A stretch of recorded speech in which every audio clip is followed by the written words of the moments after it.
पहिलं तर मी समीर नलावडे व्यक्ती म्हणून कोणाच्या घरावर गेलेलो नाही. ते नगराध्यक्षपदाचे भाजपचे उमेदवार आहेत.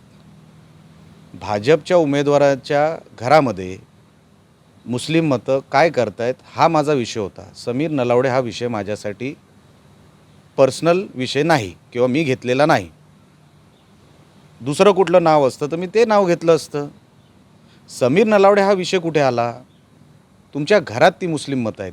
तुम्ही नगराध्यक्ष पदाचे कॅन्डिडेट आहात. अच्छा, मी शिरसाटांचं पण नाव घेतलेलं आहे. मी त्यांचे एक मित्र आहेत बाजूच्या वॉर्डमधलं, मी काल पोस्ट देखील केलेली आहे, डिटेल सगळे टाकलेले आहेत. मी जी तक्रार निवडणूक आयोगाला केलेली आहे हा माझा आणि निवडणूक आयोगाचा प्रश्न आहे, समीर नलावडेंचा नाही. त्यांनी तो पर्सनल का घेतला हा ह्याचं उत्तर ते देऊ शकतील. मी निवडणूक आयोगाला विचारलं की अमुक अमुक घर क्रमांक आहे, त्या घर क्रमांकामध्ये ही लोकं काय करत आहेत, ते राहतात का तिकडे? मला अधिकार आहे विचारायचा. माझाही पक्ष उतरलेला आहे निवडणुकीमध्ये आणि प्लॅटफॉर्म हा समान पाहिजे. मतदार अगोदरच ठरवून ठेवले असतील मग या निवडणुकीला उपयोग काय, हा माझा विषय होता. माझा थेट प्रश्न हा निवडणूक आयोगाकडे आहे. तर समीरने का उत्तर दिलं?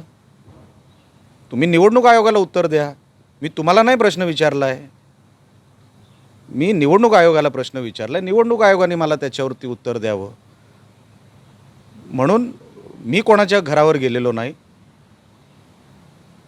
माझा प्रश्न हा निवडणूक आयोगाकडेचा होता.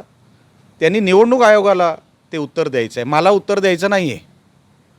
म्हणून हा प्रश्नच मुळात त्यांच्यासाठी नव्हता. ते मला कशाला उत्तर देत आहेत?